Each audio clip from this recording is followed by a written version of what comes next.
Good evening. It's Facebook Love. How are you today? It's a windy, chilly mid-spring. We get days like this now and then in Chicago when it's so cold and you can't believe that the plants will make it. And then they do. Today's been a rough one. I don't know what's wrong with me, and I've been thinking about it, and I think I'm suffering from... Sorry, I can't get comfortable. I think I'm suffering from collective grief. I don't know what to do with it. And I was looking for some writing to help me wrap myself around these ideas and these confusions and these images that keep popping into my head. And I found a couple pieces. One is a reading from a wonderful book of essays by Barbara Kingsolver. And another is a poem by Tishani Doshi called Lament. So I hope these beautiful words about dealing with difficult, large feelings are comforting to more than just me. But that's what I'm seeking today. So, this is a beautiful cover, so even though it looks backwards, Small Wonder by Barbara Kingsolver. She's best known as a novelist, but she writes essays and poetry as well, and I just adore her voice. I have too many computers in this room. This is an excerpt from an essay that she wrote called Flying. And she's speaking to how she felt after 9/11. So I'm just going to sort of read a few pages of this. It'll be a little bit long. This essay is titled Flying. I've traveled in airplanes so often I have frequent flyer miles enough to go to China. I never watch movies that feature violent, spectacular horrors, so my uncalloused psyche was laid wide open to the images when they came of real airplanes slamming into real buildings. And I have an overgrown, acutely visual imagination. It's the combination of these vulnerabilities, I suppose, that nearly debilitated me for many days with my own particular visions of what hundreds of people must have gone through, but did not live through on Tuesday, September 11th, 2001. In the weeks following that monstrous massacre, I walked through the motions of a normal life, like everyone else who was lucky enough to have a normal to get back to, rather than an aching hole where a loved one used to be. In literal terms, I was untouched. My home is thousands of miles from any site where an airplane crashed that day. But I have many friends who are much closer to the catastrophe. One who often works near the Pentagon. Another who was passing through Washington Square on his way to work in Lower Manhattan when his eyes went up to the tallest building as it began incomprehensibly to fall down. He likened the sound that rose from the bystanders to a packed stadium filled with keening. One of the people dearest to me on earth was on a plane that took off from Newark, I was certain, at the same hour and minute as two of the fatal flights. For the first time in my life, my calls to that city that never sleeps were answered with a dead line.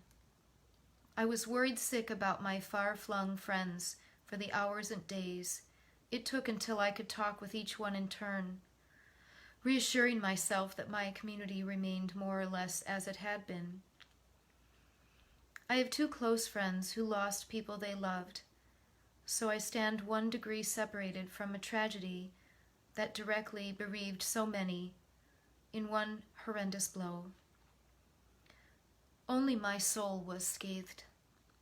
My mind's eye kept watching this movie in my head, seeing the blue stars that invade my vision in times of panic, breathing too fast, gripping the hand of a stranger in the seat beside me, thinking in frantic minutes about the years my girls will have to get through without me, wishing I had, after all, despite my grudge against the things, bought a cell phone.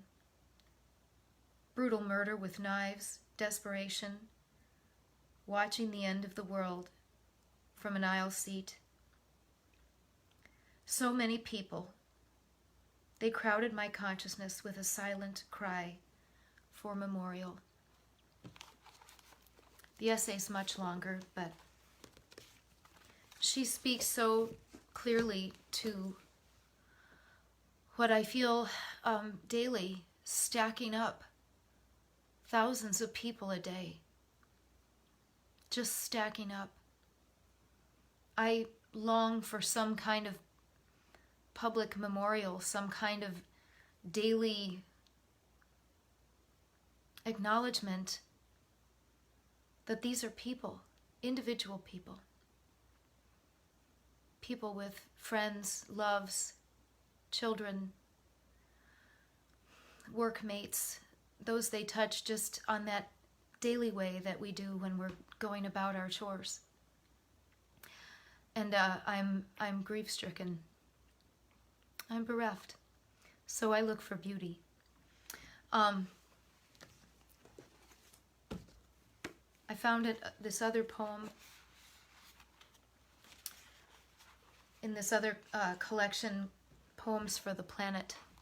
And this piece is called Lament 2 by Tishani Doshi. I think it speaks to how those of us who have lost loved ones or are only 1 degree separated, as Barbara Kingsolver spoke to. I'm only a degree separated. Nobody I really care about has had a tragedy yet. And yet I feel it. Lament. By morning, she has lost a husband, a home, a dream, a night of her life that will never return. She tries not to think of what she will do, of what this means in the long history of loss. There are tigers dying, she knows, nuclear threats that might eradicate the world. Forests are disappearing and seas are being emptied. She tries not to think of her hunger against the magnitude of all this. Her small hunger against the failure of civilizations. She thinks instead of evening, how once again it will grow long and bright, how eternity that seemed so paltry just minutes ago could become eternal once again. She thinks of the moon rising in the cleft of the distant hills. It is the only comfort she allows herself, to relinquish the things she loves as if they were never hers. Lament by Tishani Doshi. As I spoke about yesterday, Pema Chodron talks about relinquishing ourselves and knowing that going through things is where we find that center. So I suppose that's what's happening. I'm going through, and I would imagine I'm not alone. So if you're feeling deeply the difficulties of what we're experiencing, I feel it too. And I'm just going to keep stepping and looking for light. This is Facebook Love. I'll see you tomorrow.